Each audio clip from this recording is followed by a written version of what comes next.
Masjid al-Aqsa has a very special place in the hearts of the entire Muslim community due to its unique and rich history as a place of worship that is so closely intertwined with the lives of many of the prophets of Islam, as well as for its special status as a masjid to which travel is recommended and in which reward is increased.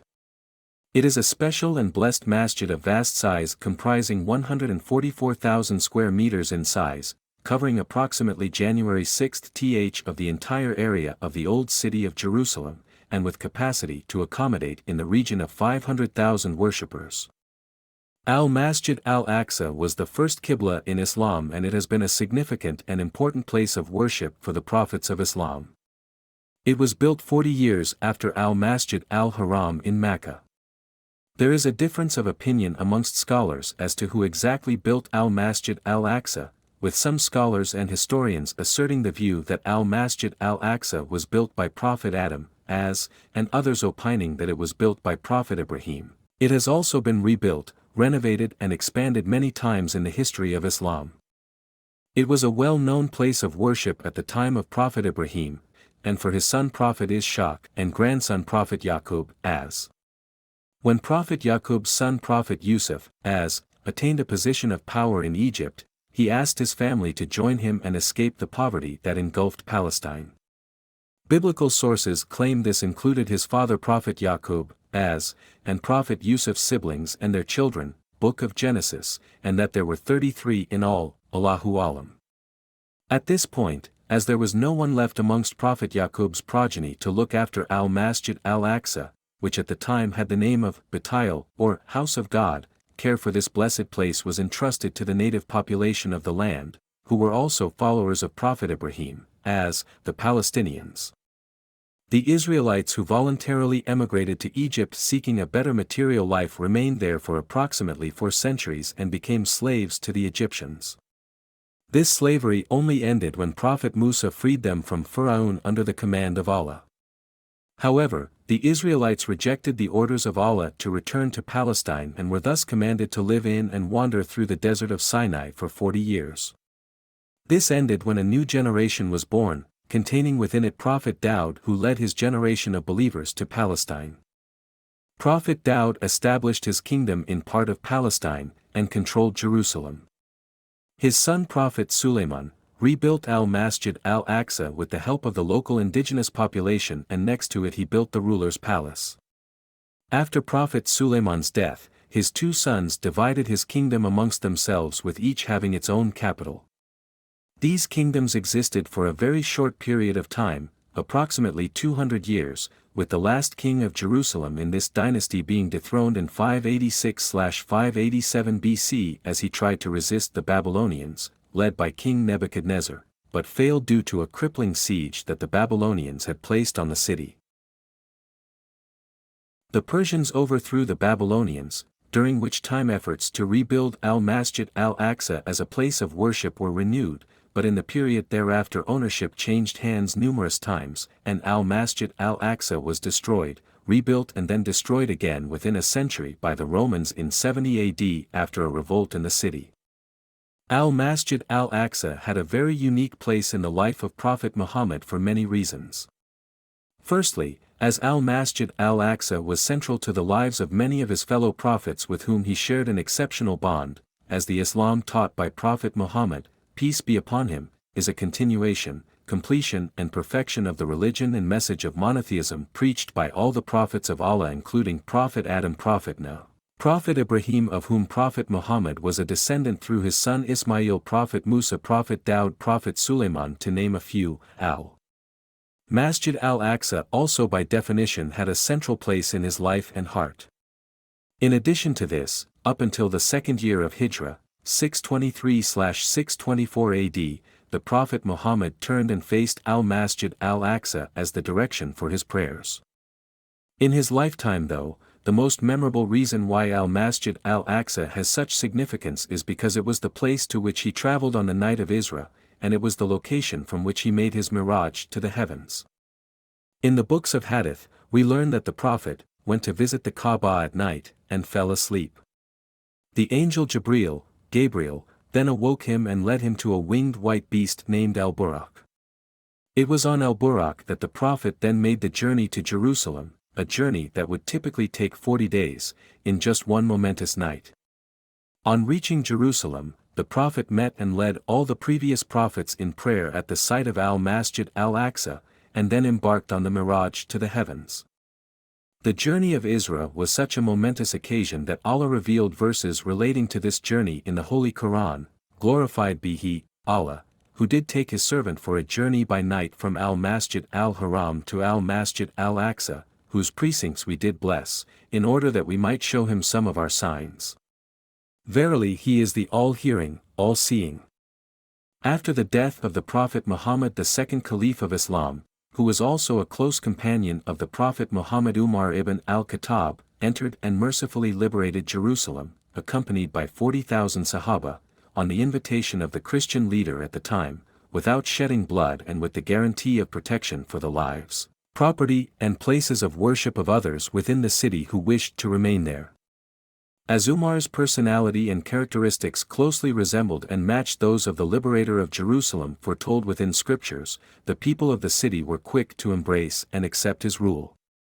As mentioned earlier, when he arrived at the site of al-Masjid al-Aqsa in 637/638 AD, he didn't find a place of prayer but rather a plot of land that had been left barren and had been used as a rubbish tip by the Romans. Upon seeing this, he took the responsibility to remove the waste with his own hands and to rebuild al-Masjid al-Aqsa. Both the Christians and the Jews were pleased with the arrival of Umar and the Muslims, and with their just rule. In 691/692 AD, al-Malik bin Marwan began constructing what is nowadays known as the Dome of the Rock on top of the rock, which some believe was the place where Prophet Muhammad embarked on his Miraj to the heavens. However, it must be noted that regardless of whether the rock has importance for this reason, its main significance derives from it being within the boundaries of al-Masjid al-Aqsa and therefore part of al-Masjid al-Aqsa. The Muslims lost al-Masjid al-Aqsa to the Crusaders in 1099 AD and were the victims of one of the darkest and most bloody days in its history. On arrival into Jerusalem, the Crusaders announced that they would not take any prisoners, resulting in a large proportion of the Muslims fleeing to al-Masjid al-Aqsa in order to seek refuge. The Crusaders later entered the blessed Masjid and massacred thousands of Muslims inside. Al-Masjid al-Aqsa was then converted into a palace, and it took 88 years before the Muslims reclaimed it in 1187 under the leadership of the great leader Salahuddin Ayyubi. His reclamation of Jerusalem and al-Masjid al-Aqsa was reminiscent of Umar ibn al-Khattab's liberation 5 centuries earlier, and was a stark contrast to the actions of the Crusaders just a generation prior. Like Umar ibn al-Khattab, Salahuddin Ayyubi did not allow a massacre of civilians or soldiers, and after reclaiming al-Masjid al-Aqsa he also used his own hands to clean the blessed land, and famously sprinkled rosewater through the masjid. The Muslims once again had unhindered control of Jerusalem and al-Masjid al-Aqsa for a significant period of time, approximately 8 centuries, and their rule was characterized by peace, justice, and prosperity, with al-Masjid al-Aqsa becoming a great center of learning with scholars from all over the world traveling to study and teach within its blessed precincts. Throughout almost this entire period, the Christians and Jews were provided safety and protection, and their rights were respected as people of the Book. For numerous centuries during the Ottoman Caliphate, the city of Jerusalem and al-Masjid al-Aqsa were preserved with honor and dignity, with Muslims being in charge of the administration of the city, but in line with Islamic law and the Ottoman millet system, they provided religious freedom and security for the Jewish and Christian minorities. However, all this changed when the Zionist movement in Europe emerged with the aim of creating a Jewish state on Muslim Palestinian land. This Zionist movement, which was supported by the British, was further strengthened during World War I when the British captured Jerusalem and brought an end to 8 centuries of Muslim rule. On arrival into Palestine in 1917, they found a land that was 90% populated by Arabs and with fewer than 56,000 Jews, of which only 5% were native Palestinian Jews, with the majority being those who had fled European persecution in recent decades. The British allowed the Muslims control of al-Masjid al-Haram during this 5 years after the British capture of Jerusalem, the first restoration works of the 20th century in Masjid al-Aqsa took place, and a couple of years later in 1924 Transjordan took over custodianship of Masjid al-Aqsa. In 1947, prior to Britain passing over the issue of Palestine to the UN, the Jews owned less than 6% of the total land of Palestine. For this reason, when the UN General Assembly recommended, despite this being outside of their competence according to the UN Charter, having a Jewish state which would comprise 54% of the Palestinian land, the native Palestinians rejected the proposal.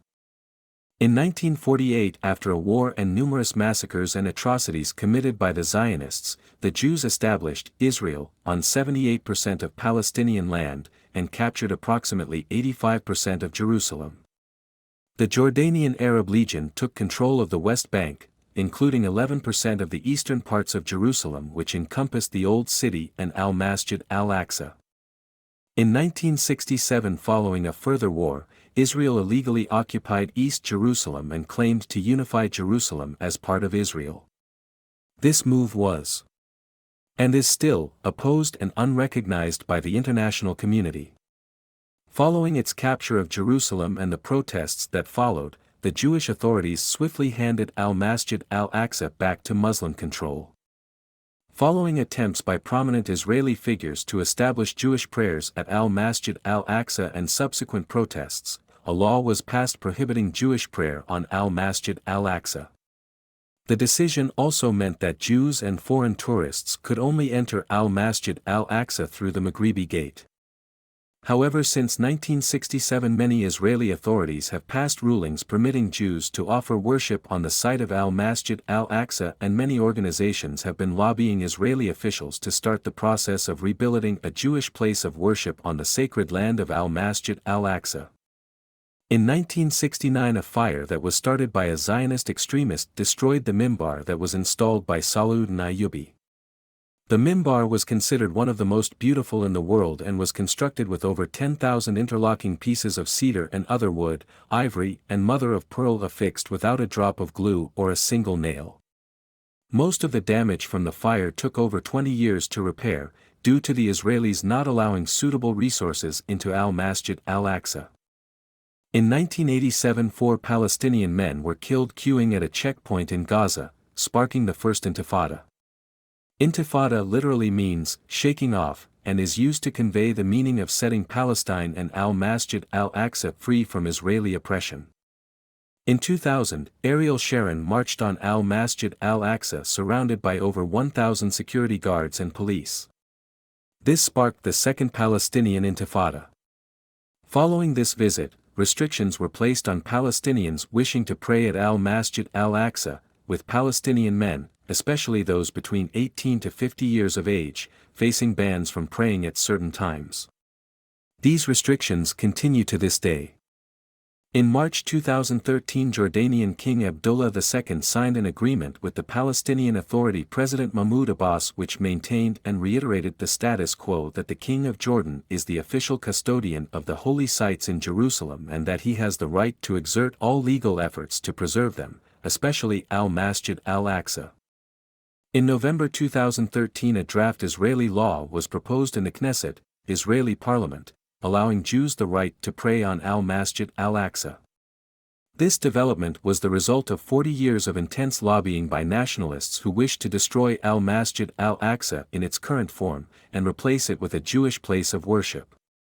In October 2014, Israeli authorities closed Masjid al-Aqsa for the first time since 1967. This resulted in mass protests across Palestine and the Muslim world, and was swiftly followed by Masjid al-Aqsa being reopened.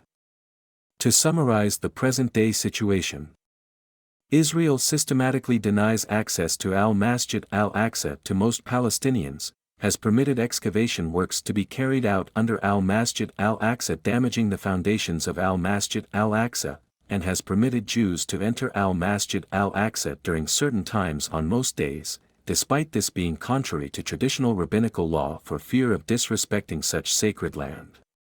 In addition to this, Israel maintains a security force on Masjid al-Aqsa permanently despite numerous appeals by the Supreme Muslim Council, and yet still fails to prevent Zionist extremists causing damage to Masjid al-Aqsa.